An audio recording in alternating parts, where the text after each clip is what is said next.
Here come the Hot Stepper on the morning drive. Thanks for having us on. It is 8:10. Nice to have you this Wednesday morning. It's time for Financial Literacy 101. In fact, I'd like to dedicate that song, Here Comes the Hot Stepper, to our Hot Stepper right here who's just stepped in our studio, Matt Nixon. Thank you very much. Hot Stepper on the medic. Okay, I'll stop now. Yes. Oh, okay. Hey, tell us more about finance. Thank you for joining us again, Matt. We're live on Facebook, and we're going to be talking about looking for a financial advisor. And many of us don't know how to do this, I think. And you stop to think about it, it's a very long-term relationship. I didn't realize that, but you know what? It's very, very true. It's probably longer than most of our personal relationships. In many cases. So that is what we're going to be talking about. And Matt, I do believe you're going to start as you always do. Yes. To quiz you guys on a Wednesday morning. So pop quiz time. Pop quiz. Okay. Bring it. So all these questions have to do with financial advisory. So the first one is around advisor licensing. So which of these is true about financial advisors in Singapore? A, you can check online if your advisor is really licensed. B, anyone can call themselves a financial advisor with no approval. C, only bank staff are licensed advisors. Or D, insurance agents don't need any license. I'm going to pick A because I really don't want B, C, and D to be true. Yeah, mine's A too. Very good. Yes. The correct answer is A. You can actually go to the MES website and actually type in to where your advisor is just to check to see who they are, what they're licensed to do. Yes. Yeah. Okay, cool. So if they're not there, then it's like, that's a red flag. Red flag right there. Okay. Next one. Number 2, how are advisors paid? So which statement best describes how many advisors get paid? A, they only earn money if your investments go up. B, they usually earn through a mix of fees and commissions. C, they are not allowed to earn any commissions. D, they always work for free. I would say B. I don't think D is fair, so I want to pick A. Ooh, the answer is B, actually. They are usually earned through a mix of fees and commissions. Fair enough. I'm just because I want to be right. I'm very competitive like that. Oh, you should have seen it the other day with the Bee-Hoon Challenge. No, don't see. Oh, sorry. We should get him involved in the we should one day. Yeah. Right? Yeah, Let's just do it today. Okay. Why wait till Friday? I can. Why? I can. Doesn't he? After this. Okay, next question. Okay, final question. This is around fees, private bank fees. Cool. So when you invest through a private bank, what is the common range of upfront charges that they'll charge? A, 0. There are never any upfront fees. B, 1 to 3% of the amount of your investment. C, 10% of the amount you invest. Or D, 50% of your first year gains. I'm going to pick A because that's ideal for me as a wannabe investor. I would say B. And D is very scary. Yeah. Please let that never be true. It's the answer is B. The answer is B. Is D ever true? D, the 50% of your No. There would be escalation performance fees for some, but you usually get, I think most I've seen is 20%. Okay. I think that's reasonable. Even that's a lot. It's a lot. But still reasonable. I think a lot of Singaporeans don't realize that private banks do charge 1 to 3% up free. So before you even get any returns on your money, you need to calculate this is going to eat into your returns. So this is why having that conversation with your financial advisor when you first meet is very important. Everything needs to be very transparent on the table so you know exactly what you're getting yourself into. Right. So that you see their first investment and you're like, why am I down already, a couple $1,000 because those upfront fees might be, very high. So Yeah. So actually that's a good point. I think most people don't realize. Yeah, All right. We're going to head over to our Facebook Live as we crack on into this very interesting topic about how to choose your financial advisor. So let's look at it quite honestly, Matt. What should individuals consider when choosing? Yeah, because they're not always called financial planners. Yeah, they are also called wealth advisors. Yes. A wealth advisor or financial planner. I bet they would like to be called money man. Money man, yeah. Money women, but yeah. So for today, I've actually put together a slide for you guys. Yeah. So it's slide time. She gets so excited every time you put together slides, a slide. I got to say, from my years of doing PowerPoint slides as a university grad and all that, right, yours are good. Thank you. I try to make them very simplistic and very straightforward. Yes. So Let's put it up. So I put up, so these are the ones, these are key considerations. So number one is compensation structure and conflicts of interest. So the most important question for anyone is, how does this person earn their money? Right. So some are commission-based, some are fee-based advisors, and some are only fee-only. And this is actually rare but growing in Singapore. So this is where the advisor is incentivized to grow your assets under management, or AUM, because the more your assets grow, the more they get paid in the percentage of that. So it's a flat fee. So that's becoming more, I would say, more popular. Okay. You need to, number two, extensiveness of access. So extensiveness of access is independent versus tied. So in Singapore, many advisors are actually tied to single insurers or banks. So this actually has them where they are limited the product shelf of what they can do. And there's a strong company support to train them, but they're going to have less choices for the clients. Where you have an independent financial advisor, under MAS, they have strict criteria actually to provide unbiased services. Okay. So if you're a independent financial advisor, you have access to more products, multiple insurers, and a lot of more fund houses. You can have greater chance of finding the best value for money products. Okay. And you tend to be more planning oriented. So you're not just pushing the products of what I'm selling for company A. You have a very wide scope. That's a very good point. Number three is transparency about fees, performance, and rationale. Okay. So good advisors, they talk about the total cost of products, the fund performance versus benchmarks, why they recommend a particular plan or product, risks that are involved, and how they plan the plan supports you long-term goals. Red flags, if you say, don't worry about the details, it's all handled it's all handled for you, red flag. Anyone who promises high returns or guaranteed outcomes, always remember, a financial advisor is never allowed to guarantee outcomes. Yes. That's a very good point. And if there's refusal to provide product comparisons or cost breakdowns, that's another red flag. They have to be able to provide. They should be providing comparisons between product A and product B. That's what the really good advisors do, yes. Okay. So conclusion, great advisors will voluntarily disclose their commissions, alternative product options, pros and cons of what they've recommended, and why a product is suitable for your goals. Okay. And number four is the quality of planning, not the product pushing. Best advisors plan first, products come second. So look for someone who's talking about your income stability, talk about emergency funds, your CPF optimizations, coverage gaps, retirement income strategies, long-term investment strategies, and tax efficiencies. So someone who's talking about you more than what he's trying to sell. Correct. That's what you want. You don't want them jumping straight into, here's a investment league policies, which has become very hot in the news right now. I would say, based on the 5 tips things to look out for, right, in a financial expert, we want our financial advisor to be confident, but it shouldn't be confident shown in a way like, I guarantee you're going to make on this thing. It's more about based on like his product knowledge and the way he's planning for you. That's right. I would say. So it's more about stable confidence. It needs to be a holistic approach. Yes. Okay, good point. And then the last one, just to your point on the slide, was long-term relationships. We kind of touched on that. It's not a one-off transaction. This is someone you're going to go on the journey with for a very long time. Just as important as who's your doctor, who's going to teach. It's an important part. So I think financial advisors need to have that sense of where you need to feel comfortable that this person is going to know all of your, first of all, your financial secrets.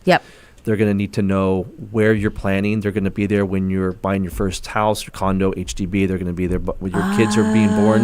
So this is someone you want to go into retirement age and have that relationship and feel confident that they're going to have your best interest in heart. So the question then arises, and this is something that just dawned on me as we were talking about this. So let's say I have a financial advisor and I want to change. How does that information get transferred? Ooh, that's good. So one is there should be an openness. They should talk about if they're attached to a firm, there should be a plan for a handover. So and then they should have all of your documentation actually saved, so where this could actually be handed over to another financial. Would they be comfortable with that? I think some are. I've been in a situation where someone in the firm grows in rank, and then they get more responsibility, and then they get another financial advisor. Yeah. And you kind of have that conversation, and they kind of give you, this is why I'm doing this is why I need to hand over. So it does happen, just like every kind of job in the world. People kind of move up the ladder. Sure. But you should have that open, honest conversation, and the really good financial advisors will have all of your details. We'll almost pull out the pack and say, here's the policies that FD you have. Here's what you're invested in. This is where your goals are, and that should be consolidated by the financial advisor. Okay. So we can use that like a desk, after a few years, then I want to change. Where's the file? Yeah. Then if they don't have a file, it's like, you naughty, not good advisor. Naughty. Don't know whether make the file now. Quite works. Okay. No? Cannot? I don't know. Why I you don't laugh? know. He's laughing, not me. What should customers ask during that first meeting with the potential? That's good. So I've got a few questions that you could ask your financial advisor at their first meeting. So one is, can you walk me through your advisory process from first meeting to execution? So this question reveals the advisor has a structure, a professional process, and it's not simply product driven. Yep. Okay. Next one is, how do you decide what product or strategy is suitable for me? So this really enforces them to explain the framework behind their recommendations, not the product. Yep. So what you're really look for, whether they mention, risk capacity and risk tolerance is always one of the key questions. Life stage considerations, liquidity needs, how much cash do you need for emergencies? What do you need to lock up? Right. Existing CPF balances and commitments. I think a really good advisor takes CPF, especially in Singapore, in consideration. Okay. Because that does fit into your financial planning. Yep. Time horizon is very important. Are we on a 1-year plan? Are we on a 5-year plan? What's your 10-year plan look like? And I think affordability under stress. What can they talk about when interest rate markets change? If you lose your job, they kind of factor these scenarios in a lot. Okay. Yep. I think one other thing that I think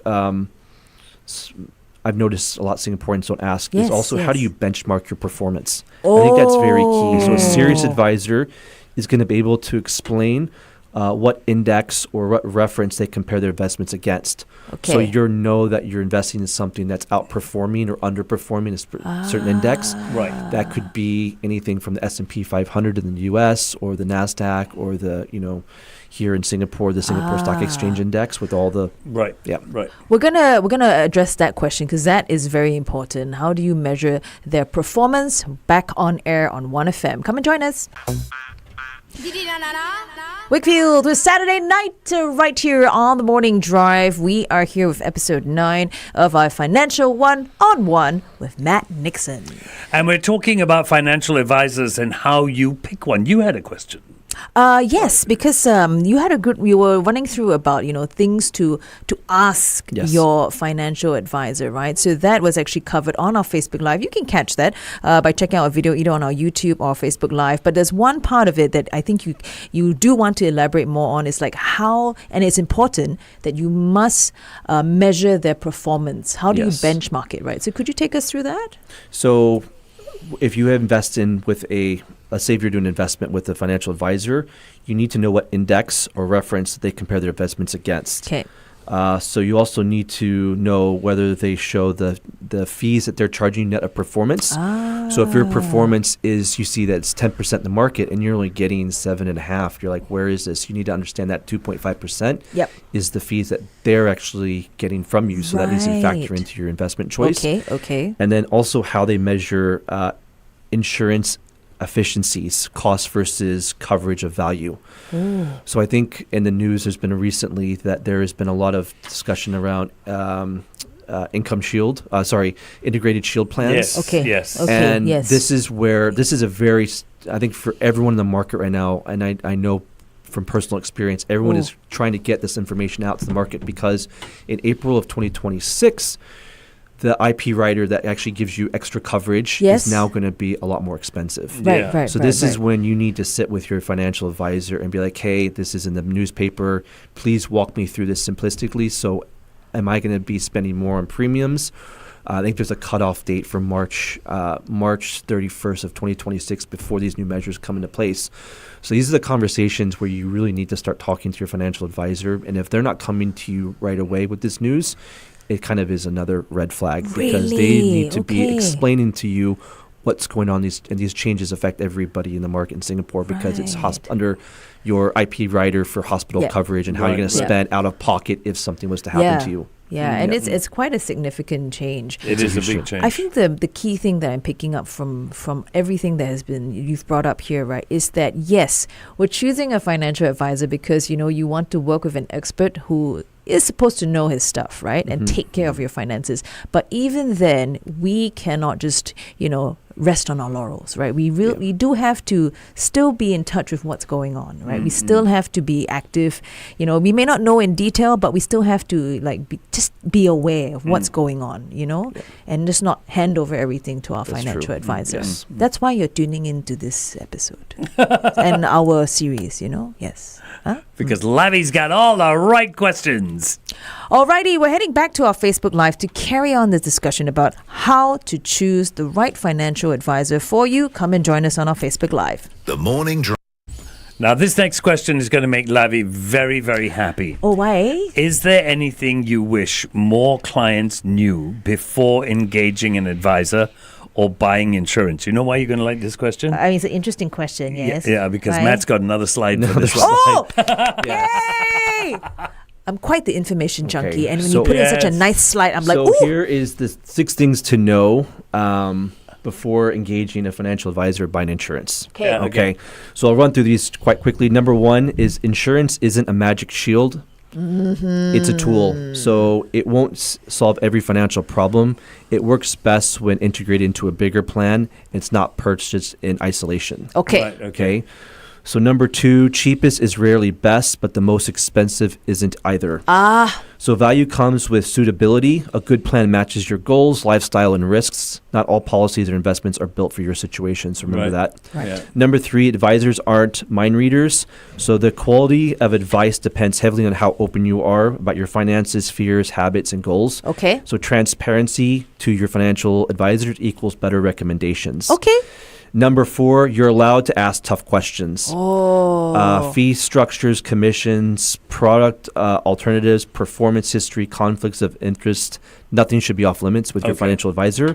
A trustworthy advisor welcomes scrutiny. So remember that too. Okay. Number 5, long-term consistency beats last-minute scrambling. So many people are seeking help during crisis or when a big life event hits. This is really to start planning early when you're planning. The cheaper, and it's actually cheaper and easier to protect when you're younger, and it helps grow the wealth faster. Okay. More long term. Okay. And last one, number 6, your relationship with an advisor should feel like a partnership, not a transaction. So you're not bothering them by asking questions or updating them. Ongoing communication is a good part of financial planning. And I think if I engaged a financial advisor, I don't want to always be the one that, I should be, approaching him, but I would also like him to approach him or she to approach me to discuss things like, hey, let's take a look at this, there's a new year or something like that, I think it's like a two-way conversation. And not to jump ahead, but you should at least having those conversations minimal annually.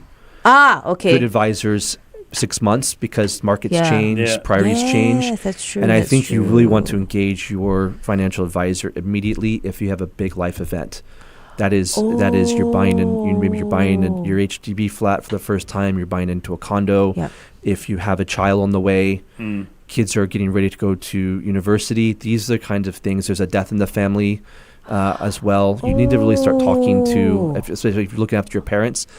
These are the things that you kind of need to start doing. So if these big events happen, get on the phone and talk to them as soon as possible. You know what? Hearing you say that, I almost feel like in perhaps 80% of the cases of those who have financial advisors are probably underutilizing them, because we would never think to go to our financial advisor for these big life events. Like if there's a death in the family, okay, maybe they might go to him. They it's do, we're going to buy because property, but we never think about the other things. Other big life events, right? And actually, it does impact your financial plan. I didn't think of it that way. So this is like, ooh, yeah. Thanks for your slide. It's beautiful. Thank you. She gets You're so welcome. turned on by your slides. Hey, don't laugh. His wife will be like, Sorry, wrong choice of words. Wrong choice of words. remember, it's the slides. It's the slides. Okay? It's the slides. Yeah. It's not the beard. I'm an information junkie. How can Singaporeans future-proof themselves? I mean, job markets and industries that continuously changing. What do we do? Yeah. That is a very good question. Very relevant question. So from a financial perspective, future-proofing is about building flexibility, security, and options so that you can navigate uncertainty without fear. Yep. So there's some steps to do this. One is build a strong financial foundation. I think that's the bedrock, and that's your emergency fund, proper insurance coverage, and managing debt. So we know that there's good debt, bad debt, so managing debt. Invest in yourself strategically. And I think this section, we talk a lot about allocating resources, to money. But we also need to think that time is a resource. The older we get, time is really something. So that's taking time to upskill, get certificates, do entrepreneurial ventures that can generate multiple streams of income, and diversifying your skills and income help protect against industry shifts. So that's really important. Diversify your wealth. So you can't rely on your salary and CPF. You need and just one investment type. You really need to spread your money out. So they have a mix of diversion. So if anything does happen to one, let's say we've very good example in the news, crypto took a massive hit. So if you're putting all your money in Bitcoin, you just lost about, I think, 35% in a couple weeks. That's scary.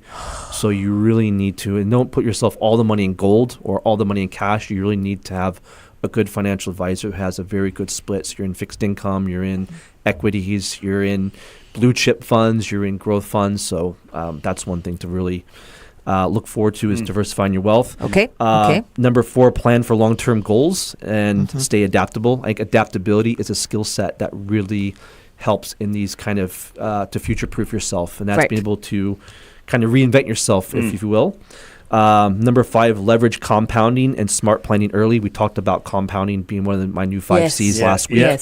And I think that really is even small disciplined contributions will help build your nest egg and for your future. Number 6, invest in long life learning. I think we talked about that. That was continued learning was another one of my 5 C's from last week. Number 7, build multiple streams of value. So don't rely on a single job and income source. Freelancing, side projects, investing in knowledge-based ventures can create resilience in these kind of times. And finally, nurture your network. So relationships will open doors faster than applications will. So strong professional network helps you learn, collaborate, and pivot when opportunities arise. I can see how it's so much interlinked with, the 5 new C's plus 2 that you mentioned last week. So everyone, if you're tuning in now, you make sure you watch the previous video, the previous episode 8, because there's really a lot of tie-in between what we're discussing today as well as last week. Very much. And there was a slide for that too. There was a slide. There are slides. You are right. As we grow, some of the products we may have invested in or bought up may no longer suit our purpose.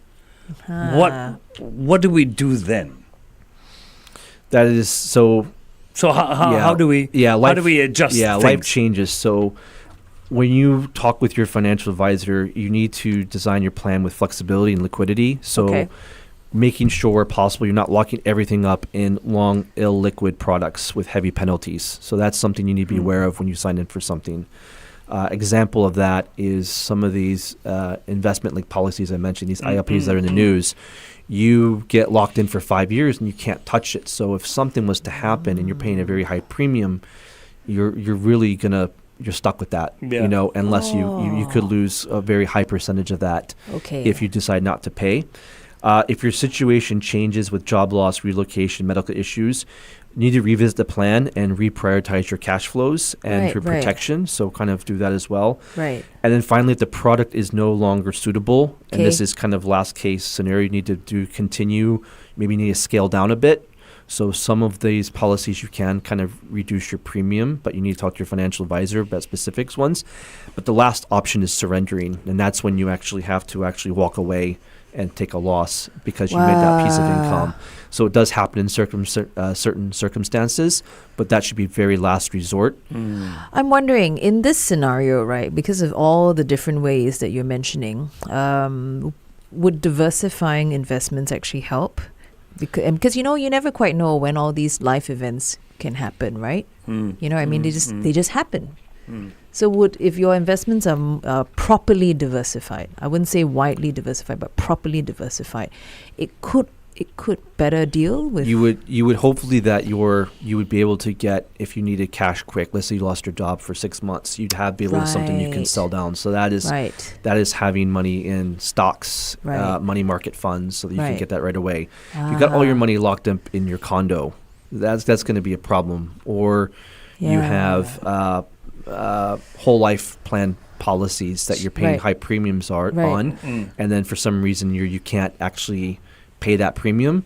You need to work with your financial advisor, because some of those are if you lapse for a certain period of time, you're going to lose your coverage. But some policies you can actually defer because of the it, yes, and then pay it twice as much the next year.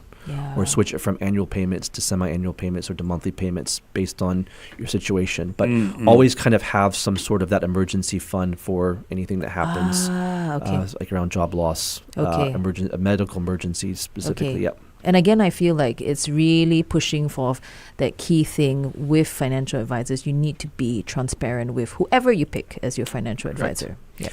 So earlier this morning, you mentioned that in the pop quiz, you talked about how these advisors are paid with commissions and fees and such.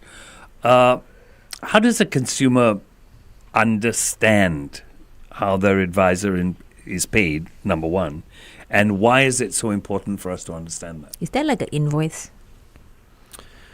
Well, I don't think it's so much you that's paying them, though. I think from when it comes to fees, commissions, the simple way consumers can think about this is that fees and commissions aren't the enemy, secrecy is.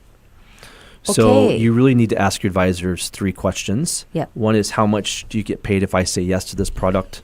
Number 2, who pays you? How are you making money from this transaction? And 3, what has to happen for you to earn more from me later? Why is this important, though, for us to know? I think what you need to understand is that when you're talking about an investment, there could be several layers of fees. So if you're selling a product, let's say a unit trust, you're selling that, you're going to get a percentage of that fee that needs to be paid for the advisor. So if you're advising on certain unit trusts, you'll get paid for that. That fund that you're investing in is also going to have fees underlying for the performance of that. So they're going to take money out from the fund house, the asset manager, as well. So you could sit there and have something where, this is a great product. I think that technology fund's going to be impressive, but then you might have 2% going up front fees for the advisor, another 1% in annual fees, and then the fund managers are taking 1.5%. Then there might be a 5% buy-in just to get into the fund.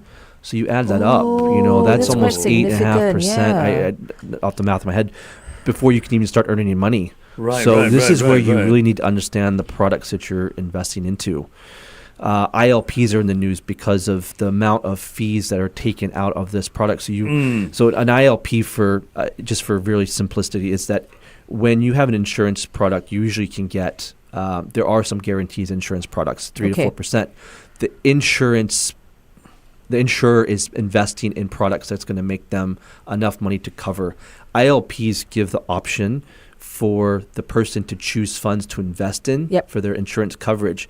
If you pick funds that are underperforming the market, all of a sudden you're losing money on this. And then when it comes to use that ILP for insurance reasons, you might not have enough money to cover what you actually need for. So you got to be very careful ILPs. And ILPs have a lot of fees included in them. So when you're buying these, I'm not saying they're bad instruments, they're just more complex, and you need to understand how the fees in the investments you're in the ILPs are actually getting paid and being taken out of your premiums as well. And your profits. Wow, I didn't think. There are a lot of things that we didn't know. So anyone who's, say, in their 20s, maybe their 30s, they're young, maybe they're inexperienced, whatever. They overlook things when they're planning their future. What are some of the things that these people overlook that they really should be taking note of? So I went to a conference this past weekend, was talking about the future of money and pricing for tomorrow, and it was very good. And actually, one of the older there was a gentleman who was a professor at one of the local universities, and he was saying, and I kind of agree with him, is that not taking enough risk in your 20s and 30s.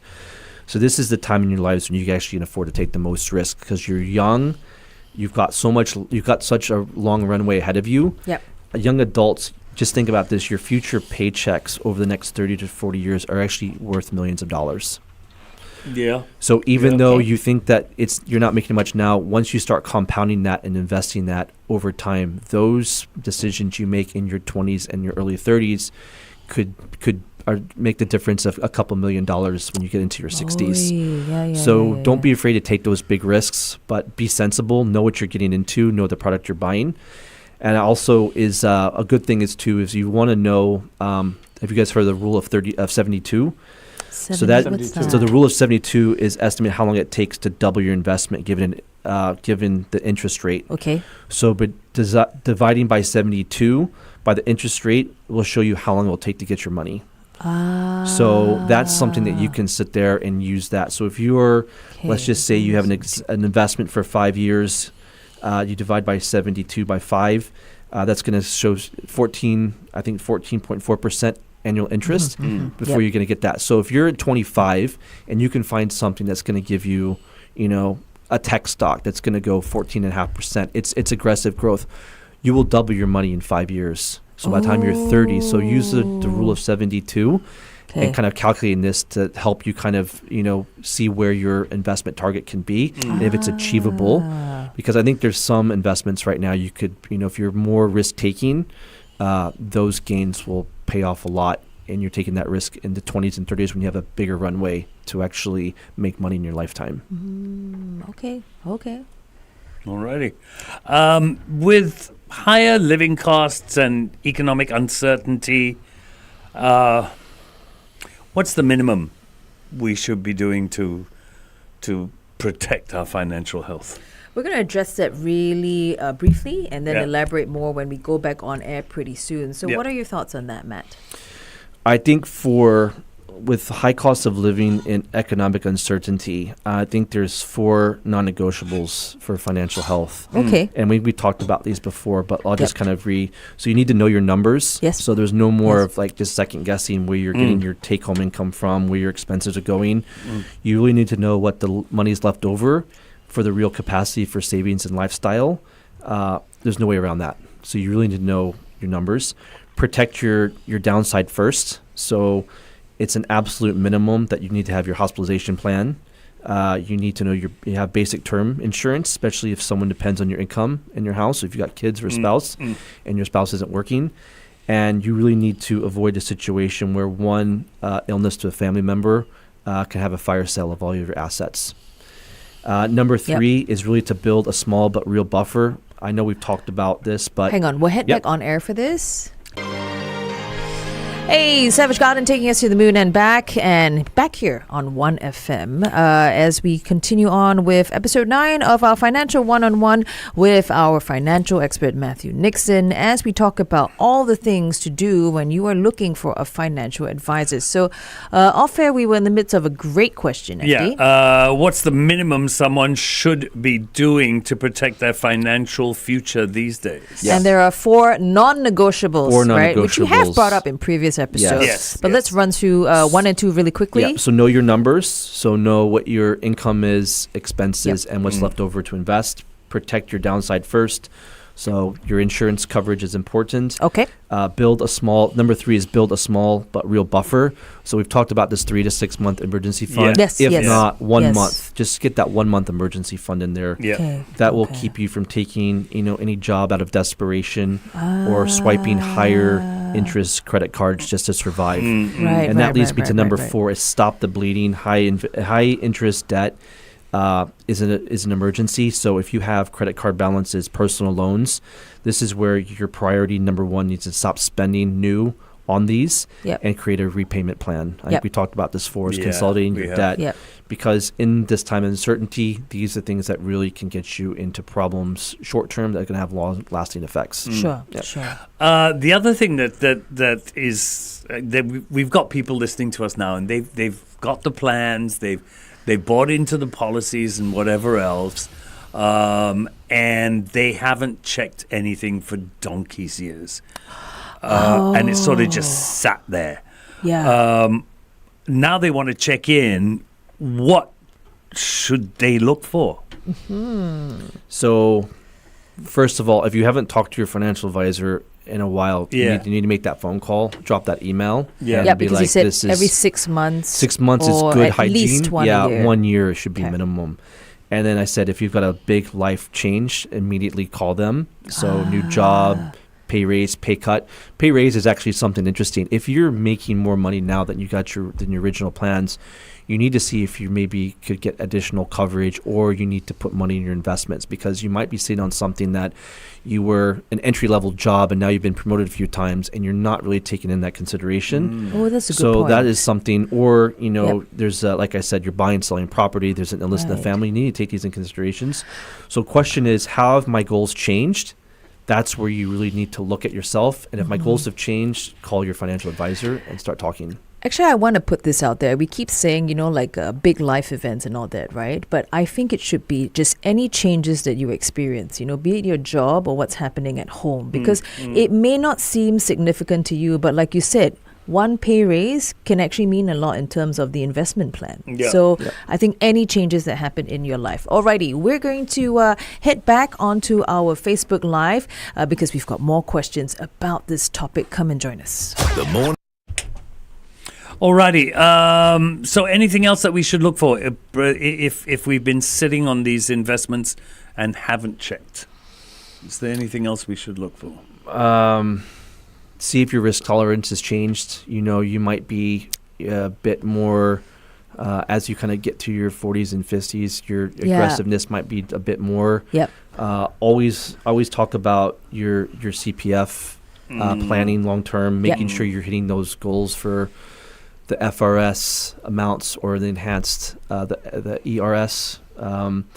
That's where you should really be looking forward to, in using your financial advisor. Be like, am I tracking? Because you should. It's something that you just can't. I made a plan, my 20s or 30s, and expect that plan to be. Of course, it's like anything. The things might change. Sure. So you really need to see Yep. where how close are you getting towards your goals? Are you way far away from it? Are you closer to it? If you're closer to it, maybe I can do something else, and maybe if I To was very get there. conservative with my money, Yeah, maybe I yeah. can take that trip overseas. Yeah. Ooh, So that's a it really good is to point. see Yeah. and have a checkpoint of where you are to that goal target, and seeing where you are, and you should be doing that on a yearly basis. I just want to do this. You said your tolerance may have changed. Very quickly, I just want to touch on it. There are some financial people. They get you to do this. It's like a questionnaire to find out what your risk tolerance is. Yes. How accurate are those things Oh. really? Are they any good? I have actually had conversations with clients where you're the first question is, I don't know, I'm not doing this. I want this specific. I want blue chip Singapore stocks, Yeah. paid dividends, good track record.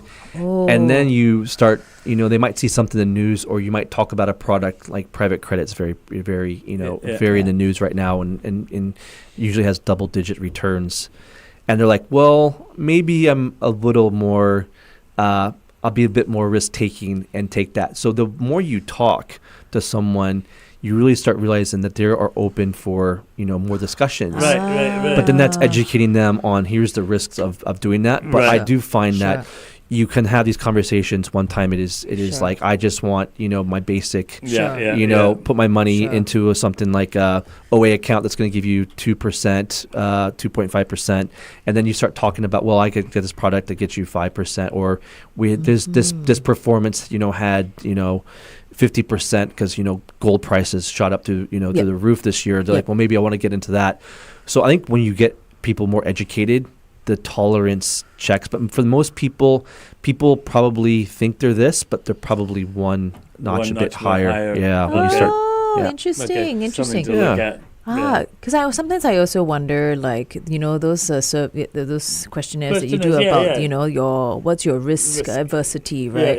Is it very specific to, like you said, if they're a tied financial advisor, because it's very tied to like the kind of products that they have, right?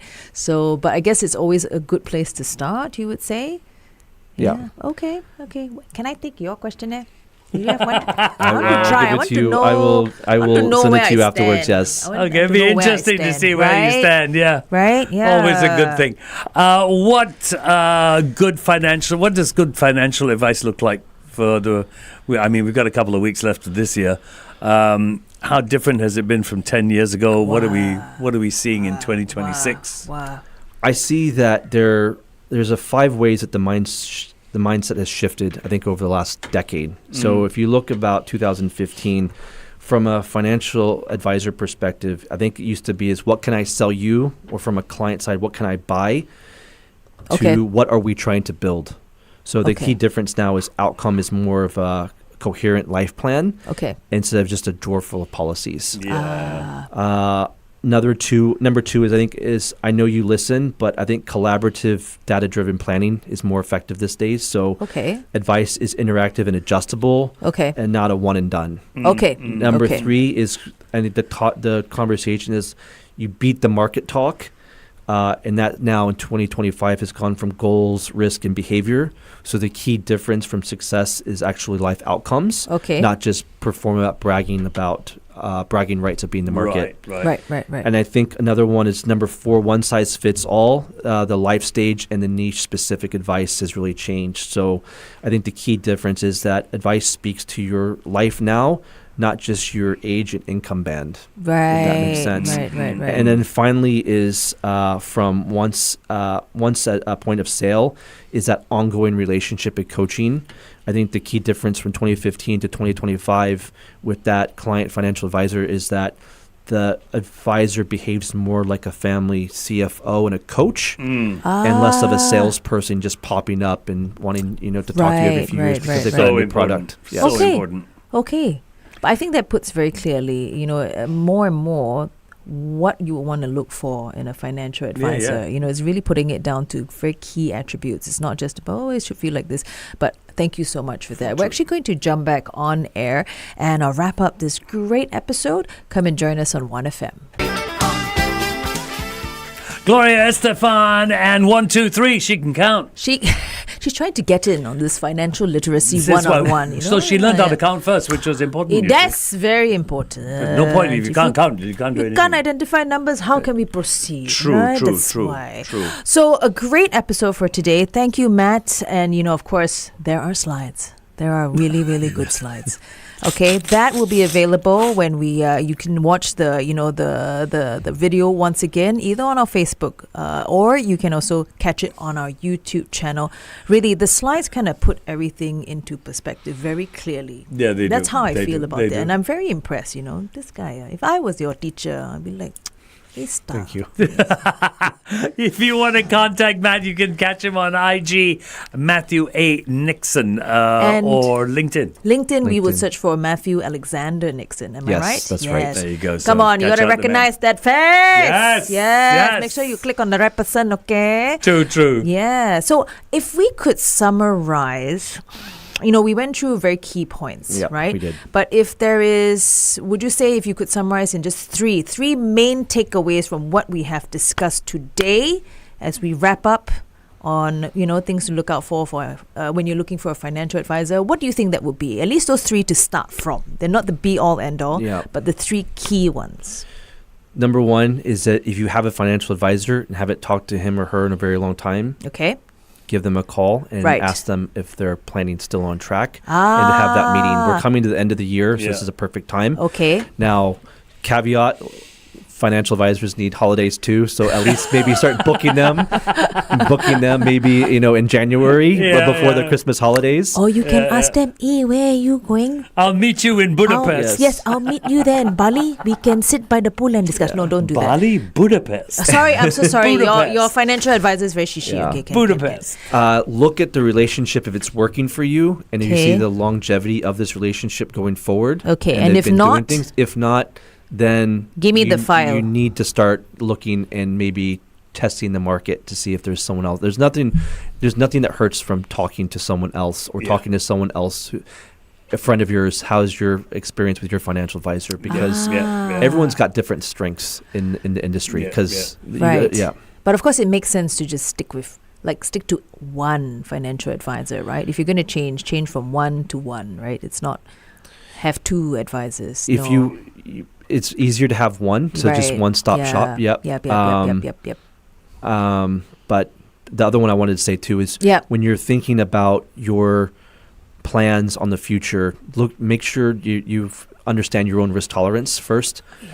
And I think that's important. So if things have changed, and I say, like, if you're young in the market and you're kind of just out there, the policies you get now when you're healthy and young are cheaper, so you're going to save money long term. And I say, really, for the younger people, 20, 30, look for your risk tolerance to kind of increase, because this is where you can make real money. And then if you're starting to get into your 40s, 50s, 60s in retirement, start becoming a bit more liquid, start going into more not so much riskier funds. Keep a little bit, but really start going more into fixed income. Go into money market funds, because you really want to have that nest egg you've worked so hard for, and not having a huge black swan event in the market take that away. And I think we all kind of watch the news. Inflation's a big thing. There's a lot of things going on geopolitically. So be tuned in, so that this can also work with your risk tolerance as well. Right. That's really good. And I like how you also made it very clear. At the very least, right, you need to see if your financial advisor is all about just product sales versus really planning for you to maintain your financial legacy and your financial health. Alrighty. Matt, thank you again. Thanks, guys, for having me. It's always a pleasure to be here. Always good to have you. Thank you. Maybe we can get him to stay for our discussions. We all love having him. Sure. Alrighty. Thanks, guys. 1FM 91.3.